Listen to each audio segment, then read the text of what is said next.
From Marmo Studio, here's Jim Bratton. Hi, this is Jim Bratton, and we're talking to Frank Holder. Frank Holder is a financial planner with Allstate Financial. Frank, thank you very much for joining us. Thanks for having me. I'm excited to talk to you. Let's start by, for those of us that may or may not know exactly what a financial planner does, give me an elevator pitch on what a financial planner does for their clients. Let me give you a comparison. Everybody knows what a CPA does, right? Yeah, basically, Okay. yeah. CPA takes where you're at right now, Yeah. and they look backwards to tell you how to protect yourself, okay? I take a look at where you're at now, and I look forward to tell you how to protect yourself. So I work hand in hand with a lot of CPAs. So you're at a point of demarcation between past and future, Correct. and you cross that interstices that leads you into the future then? Is that what you're telling me? Yeah, exactly. We sit down, and if you look at the biggest employer of senior citizens right now Yeah. is Walmart. Okay. Nothing against people that work at Walmart, but they didn't work their whole life to check my receipt when I left. The fact is they ran out of money. Yes. Okay. So my job is to make sure that doesn't happen to my clients. When do you need to come into the picture in someone's work cycle, life cycle, to make that work typically?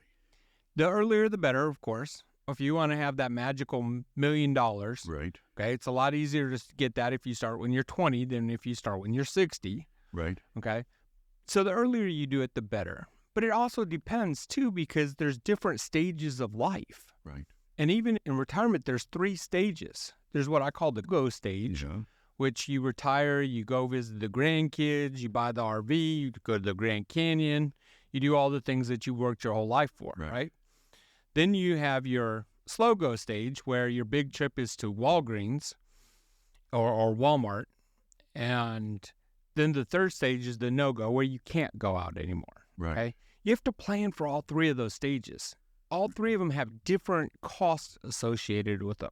And so it's all about planning and having things set up for the different stages of life and being prepared for those unexpected obstacles that Right. come across. That do come across. Yep. You're talking to somebody that's probably within some of those stages right now. So I'm listening intently. Okay. Maybe should have listened a little bit better before sometime, but I understand exactly what you're saying. Someone would come to you. What would they typically show up with to let you do your job? An individual. The first thing I do is just listen. Uh-huh. Okay. The first meeting that I have with somebody, I just need to know what stage of life they are. Okay. Right. So I'll tell you a quick story. Yeah, please. When I was much younger and in much better shape than I am today, I was in the Army. Okay. And I was stationed in Germany. Right. My buddy says, let's go mountain climbing. Great. We go mountain climbing. The first half is exactly what I thought it'd be, a nice nature hike, right? Yeah. About halfway up, there's a beer garden to remind you that you're still in Germany. Yeah. After you've had a couple German beers, then the real climbing starts. After a couple of German beers, right? Wow. So we start to get to this point, and there's pictures of people that are nailed into the side of the mountain. And The pictures are nailed in. right, the pictures are nailed into the side of the mountain. And so I asked the guide, I said, what are these pictures? And he said, oh, these are people that have died at this spot. All right, that will sober you up very quickly. Okay. I guess. So, so we get to this one stage, and it's probably as long as a football field, right? Yeah. And it's about half as wide as a sidewalk. And I look down, it's 1,000-foot fall on either side. There's people hang gliding below me. Okay. Tells the story. And there's this wire you go hand over hand to walk across. It's about this time I remember I am terrified of heights. A little bit late in the game for that, isn't it? So- I'm getting where this analogy's headed, by the way. So we get over there, and by the time I get to the end, I'm crawling on my hands and my knees because I'm terrified. And if I stop, they're going to have to life flight me off this mountain, right? So we get to the top. The goal is to get to the cross at the top of the mountain. I get to the top. I'm shaking. I'm holding the cross. And my buddy says, let's go down a different way. I'm like, no, we lived going up this way. We're going down the same way. So I tell this story to my clients because if I get you to the top of the mountain and you die falling off, you've got some really nice pictures for the funeral, but it didn't do you any good. Okay? Right. A lot of financial planners only talk about getting up the mountain. Right. Hey, how can we get you to the most money at retirement age? Okay? Right. Right. But they don't talk about getting back down the mountain. Okay? And what things can knock you off a mountain? Yeah. Number one is Uncle Sam. Yep. Okay? Uncle Sam does a really good job of not teaching middle-class America how money works. You're right. Okay? Yeah, at least for a day when you were in high school, you had to know what the inside of a frog looked like and be able to label all the parts. Mhm. Okay? You had to know the periodic table. Right. Okay? What a sine, cosine, tangent is. Okay? I haven't used any of those stuff. I'm 54 years old. I haven't used any of that since 10th grade. And I cheated in 10th grade. So if Mr. Workman's listening, I hope I'm confessing now 40 years later. Don't change that grade. Yeah. So I got to get you back down. So number one is Uncle Sam. Number two is market volatility. If I get you to $1 million and you decide to retire and the market's down by 29% like it was last year, you're down to $710,000. And now you got to pay taxes. Now you're down to $550,000. And then you have to pay your financial planner because whether the market goes up or down, your financial planner is going to get paid. Right. Now you're down to $500,000 and you're working for another 10 years, right? Exactly. So you've got to plan for that. How can I keep Uncle Sam out of it? Okay. How do I limit my market volatility? And how do I do, most people don't even realize the financial planning fees because it's hidden, because it's not like you write a check for it. No, it's in there. It's in there. Yeah. It's in there, but Sort of like the hat. because you don't have to write it. Yeah. It's yeah. in there. It's like Heinz 57, right? But because you don't write a check for it, you don't realize it. I'm going to pause for a moment. I don't want you to interrupt your spiel with your thumping on the desk. Oh, sorry. I'm glad to see the expression, but just be cautious. I don't want it to get away from you. I don't Yep. want to miss any of this. All right, the mountain climbing analogy, and when do people typically come to you, and why do they come to you? What's the catalyst in their life or whatever that causes them to come to you? It's a lot of different things. Yeah. They changed jobs. So Right. they got an old 401k they don't know what to do with. Right. They have a baby. They got married. They got divorced. They're going to retire. Those are the big ones that where people will come to me. Any kind of life change that happens, people come to see me. Besides ascertaining what they want to do, what kind of questions do you need to ask them? Let's talk about some of the quantitative questions that you might need to ask. Usually the first thing I'll ask people is, do you have a 401k? Right. And the answer is almost always yes. And then I'll ask them, is there a traditional or a Roth? And a lot of people don't know the difference. I'm sure. Okay. And so when I explain to them that they're voluntarily giving Uncle Sam money through the traditional 401k, they're like, what do you mean? If I take a 28-year-old kid that's making $40,000 a year, Right. okay, is his income going to go up or down by the time he's 59 and a half? Exactly. Theoretically, you'd be taxed at a lower rate, but the reality is you're making more money then. Exactly. And our taxes are going to go up in the next 30 years. Sure. And think about it, too. Do you think that Donald Trump, Elon Musk, any Oprah, I don't care who you put in there, do they tie up their money for 30 years? I would doubt. Yeah. I would doubt that. No. The difference between the economic classes, Right. okay? Poor people don't ever have a payday. They have a transaction day. Okay, I call them brokers because they're always broke. Yeah. But money comes in and they go and they tell it to go pay rent, go pay the car payment, go buy Transaction. groceries. Yeah. No. What a great way of stating that. So yeah, they just have transactions, right? Mm-hmm. Middle class America buys things that don't make them any money. Yeah. Okay? They buy houses, they buy cars, they buy boats, they buy timeshares, they buy vacations. You'd be surprised. So as an investment, right? Okay. Yeah. And then rich people buy assets. Yeah.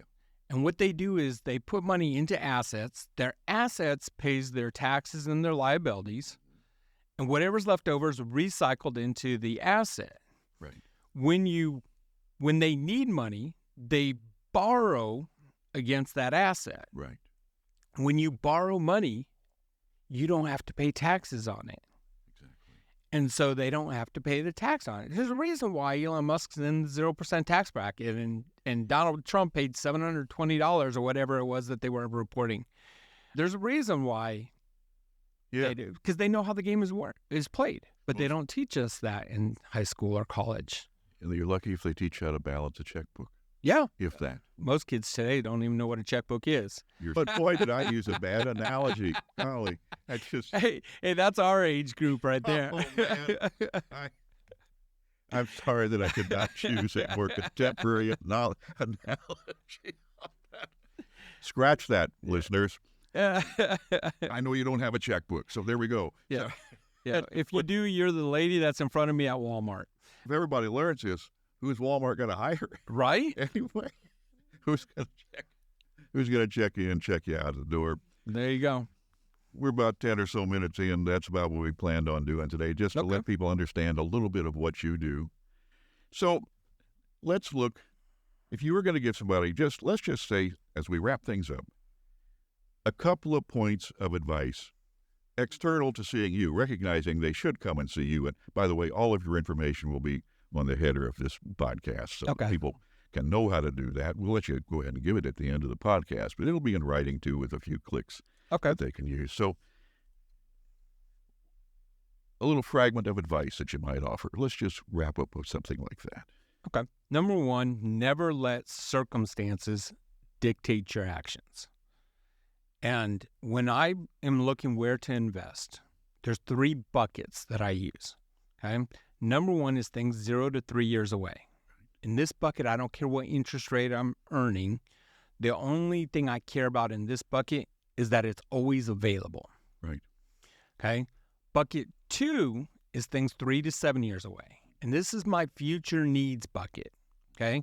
So I'm going to start making payments today to the Bank of Frank rather than waiting 3 years and paying Ford. Okay. Understood. So I'm going to start making, and just a quick story on this. My daughter's a senior at University of Houston. Okay. She works full time. She goes to school full time. A couple of years ago, she's at my house for Thanksgiving.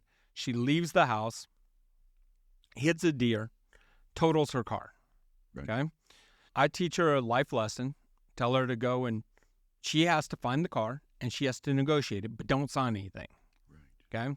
She goes out there, the guy sees her coming, and 22% interest. Okay, right? No, I know. She calls me. Now, I've been paying the Bank of Frank for years. I have cash. Yeah. But number one, my money has been earning money.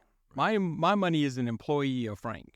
Okay. Understood. And I go down there, I have cash. So I'm not paying 22% interest. I'm already making money. Right. Okay. My money has made me money. So I'm skimming off the top anyway. But then on top of that, because I have cash, I'm not paying $25,000 for this car either. I'm paying $21,000. So now I just made money in 3 different ways. See, my daughter with it, she was at the mercy of the car dealer. Yep. Okay. She didn't have a choice because circumstances dictated her actions. Yes. Okay. I was at the Bank of Frank. I chose if I borrowed the money, how much money I borrowed, what the interest rate was, when I paid it back, how I paid it back, and how long it took me, and what my payments are. Yeah. The bank normally chooses all that, but I chose it because I'm in power now. Yeah. That's bucket 2. And then bucket 3 is our long-term bucket. This is your retirement. This is your kids' college education. This is things that are more than 7 years away. So in the first bucket, it has to be available. Right. The second bucket has to be available and grow. And then the third bucket, it just has to grow. Right. You don't need to touch that as it grows. Correct. Yeah. Correct. That's a long term. So in the second bucket, like my daughter, luckily she hit the deer when the market was up. So I was skimming off the top. Right. If she had hit it and the market was down, I would have taken it from bucket 1. I've given myself the flexibility and options. When the market rebounded, I would have taken the money from bucket 2 and moved it to bucket 1. Right. But bucket 3, if the market's down, I want to buy. Yes. Because that's when it's Black Friday on Wall Street, right? I want to buy it when the market's down. So the lesson in that is don't hit a deer in a down market. Or if you do, be prepared for it. Anyway, what a great analogy. Your analogies have been great. and they've been very effective in terms of illustrating exactly what you do and why people need your services. I want to thank you so much for joining us. This has been Frank Holder. He's a financial planner. He's with Allstate Financial, and I think we'll be hearing more from him as time goes on. Thank you all for listening. Thanks. From Marmo Studio, you've been listening to Jim Bratton. This is Sierra Sakol.